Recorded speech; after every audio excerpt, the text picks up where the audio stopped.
मैं प्रांशी राठौर और आप देख रहे हैं नेक्स्ट 9 न्यूज। हमारे साथ इस वक्त मौजूद हैं हमारे सहयोगी आकाश, जिनसे हम चर्चा करेंगे राजस्थान की सियासत के बारे में। जैसा कि आप सभी जानते ही हैं कि राजस्थान में हाल ही में विधानसभा चुनाव संपन्न हुए हैं और विधानसभा चुनाव हो जाने के बाद देखा गया है कि बीजेपी ने यहां पर प्रचंड जीत हासिल की है। बीजेपी ने प्रचंड जीत हासिल की और यहां पर नया चेहरा आगे कर दिया। मुख्यमंत्री बनाया गया भजन लाल शर्मा को। यहां तक कि प्रबल दावेदारी जो पेश कर रही थी वो पूर्व मुख्यमंत्री वसुंधरा राजे सिंधिया के अलावा यहां पर दिया कुमारी भी रही।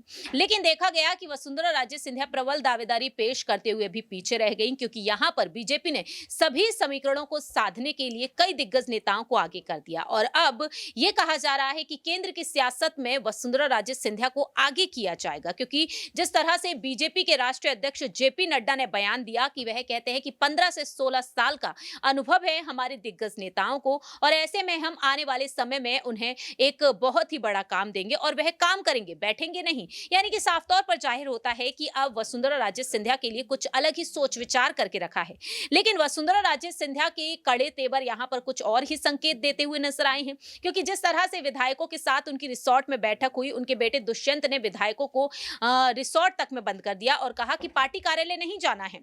लेकिन आज जो नजारा देखने को मिला, आज भजन लाल शर्मा बतौर मुख्यमंत्री शपथ ग्रहण किए और शपथ ग्रहण समारोह का हिस्सा वसुंधरा राजे सिंधिया भी बनी। देखा गया कि यहां पर अशोक गहलोत के साथ उनका जो बॉन्ड नजर आया, एक बार फिर से वो बॉन्ड यहां पर काफी कुछ कह गया। और दूसरी ही तरफ जो बड़ी बात निकलकर सामने आई है, आपको जानकारी दे दें कि अब वसुंधरा राजे सिंधिया और अशोक गहलोत पड़ोसी तक बनने वाले हैं। दरअसल 13 सिविल लाइंस में जहां एक तरफ वसुंधरा राजे सिंधिया रहती हैं, तो वहीं 13 सिविल लाइंस में ही अब आवास आवंटित किया जाएगा अशोक गहलोत को। जहां पर सीपी जोशी रहा करते थे, विधानसभा अध्यक्ष सीपी जोशी रहा करते थे, वहां पर अब अशोक गहलोत रहा करेंगे। वसुंधरा राजे सिंधिया के आवास के जस्ट सामने देखा जाएगा अशोक गहलोत का घर। तो ऐसे में यहां पर आकाश से सवाल रहेंगे, आखिरकार यहां पर वसुंधरा राजे सिंधिया की रणनीतियों में कितने बड़े बदलाव देखने को मिल सकते हैं आने वाले समय में। अशोक गहलोत अब उनके पड़ोसी भी बनने जा रहे हैं। दूसरी ही तरफ देखा जा रहा है कि अशोक गहलोत के साथ उनका बॉन्ड भी खास नजर आ रहा है। विधायकों के साथ एक अलग बैठक करना, बीजेपी हाईकमान को नाराज कर देना, फिर उन्हें मनाने की कोशिश करना, कैसे देख रहे हैं आप? क्या यहां पर पार्टी लाइन से हटकर एक अलग रणनीति हमें आने वाले समय में देखने को मिल सकती है? बिल्कुल, वाक़ई में देखिए जिस प्रकार से राजस्थान की सियासत पर लगातार भूचाल मचा हुआ है, यहाँ पर वसुंधरा राजे पहले सीएम पद की दावेदार बनती हैं, खुद को दावेदार बताती हैं, दिल्ली तक जाती हैं, मीटिंग करती हैं, जेपी नड्डा से मिलती हैं और ये बताती हैं उनसे बेहतर दावेदार है नहीं सीएम पद के लिए। लेकिन अचानक से यहाँ पर वो अपने ही कैंडिडेट्स का नाम आगे कर देती हैं, जो ये बताता है कि कहीं न कहीं वसुंधरा राजे के लिए कोई बड़ा पद रखा है। वरना वसुंधरा राजे की जिस तरह से बगावती तेवर हमें पहले देखने को मिले, चुनाव के पहले, चुनाव के दौरान और चुनाव के बाद भी लगातार देखने को मिल रहे हैं, तो ऐसे में वसुंधरा राजे के पास अगर कोई बड़ा पद देने की गुंजाइश नहीं होती। हालाँकि कहा यह जा रहा है कि वसुंधरा राजे को राज्यपाल बना दिया जाएगा, तो कहीं न कहीं वसुंधरा राजे को ये उम्मीद है कि बीजेपी आलाकमान उनको एक बड़ा पद देगी, इस वजह से वसुंधरा राजे बैठी हैं। वहीं अगर वसुंधरा राजे को कोई बड़ा पद देखने को नहीं मिलता, तो आने वाले समय में वसुंधरा राजे अगर बागी हो गई, तो भारतीय जनता पार्टी के लिए बड़ा नुकसान होगा। लगातार कहीं न कहीं ये मनमुटाव देखने को मिल रहा है पार्टी से। उधर अशोक गहलोत से काफ़ी ज़्यादा बनती है, इनके भतीजे वही पार्टी से, कांग्रेस से वापसी करे हैं। तो कहीं न कहीं अगर यहाँ पर वसुंधरा राजे कांग्रेस के साथ चली गई, तो ये बीजेपी के लिए बड़ा झटका होगा लोकसभा चुनाव के लिए। क्योंकि बीजेपी बहुत फूँक-फूँक के कदम रख रही है सारे चुनावों में देखते हुए। यहाँ पर उन्होंने जिस प्रकार से विधानसभा के चुनाव में अपना कोई भी कैंडिडेट नहीं बताया, सिर्फ प्रधानमंत्री चेहरे पर वोट पड़े, तो भारतीय जनता पार्टी ये जानती है कि कैसे खेलना है और लोकसभा चुनाव में वोट सबसे ज़्यादा मायने रखते हैं। और इसीलिए यहाँ पर अलग-अलग जाति के लोगों को उतारा गया, ताकि हर जाति, हर समुदाय से यहाँ पर वोट पूरी तरह से मिले।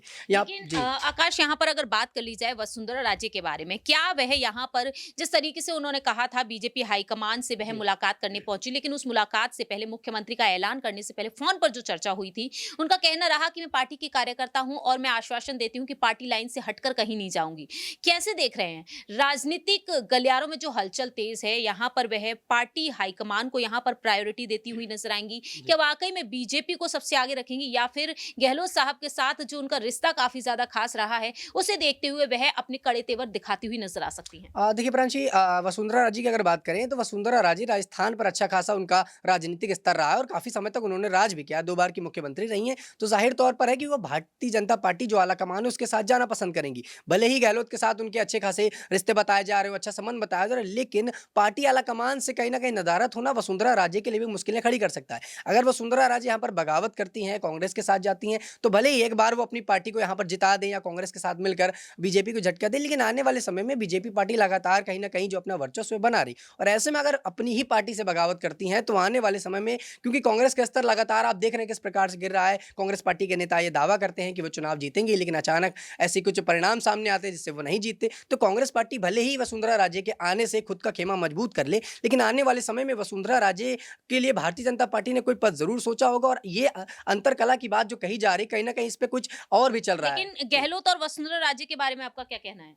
देखिए, दोनों के अच्छे सादे संबंध बताए जा रहे हैं। गहलोत के सामने अब उनका घर होने वाला है, दोनों आमने-सामने रहने वाले हैं। देखिए, राजनीति में एक-दूसरे से संबंध होना बात अलग है, लेकिन जिस पार्टी के लिए आप हैं, वो होना अलग मैटर करता है। आप किसी पार्टी से जुड़े हुए हैं, तो आप अपनी पार्टी के वर्चस्व की बात करें। देखिए, जब सिंधिया कांग्रेस में थे, तो सिंधिया अपनी पार्टी के लिए करते थे। जब वो भाजपा के लिए आ गए, तो भाजपा की तारीफ़ें करते नहीं थकते। तो ये राजनीति है, यहाँ पर सिर्फ़ आदमी अपना भला देखता है, अपनी पार्टी में जो चल रहा है, उससे अपने पद के बारे में देखता है, ना कि दूसरे दोस्ती के बारे में। वाकई में देखा जाए तो यहाँ पर राजनीति से हटकर वसुंधरा राजे और गहलोत साहब एक अलग ही मिसाल देते हुए नजर आ रहे हैं अपने रिश्ते की। अब आने वाले समय में देखना होगा कि इस रिश्ते को चलाने के साथ साथ यहाँ पर जो उनका खास बॉन्ड है उसको भी बरकरार रखा जाए और कैसे यहाँ पर अपने अपने खेमे को संभाला जाए, ये काफी ज्यादा दिलचस्प होगा क्योंकि 2024 के लोकसभा चुनाव को ध्यान में रखते हुए जादूगर कहे जाने वाले अशोक गहलोत को भी दिल्ली की सियासत में एक्टिव करने के लिए party high command, Congress party high command रणनीतियां बनाएंगे, तो वहीं बीजेपी हाईकमान वसुंधरा राजे के लिए रणनीतियां बना रहे हैं। अब देखना होगा कि आने वाले समय में जब दोनों ही दिग्गज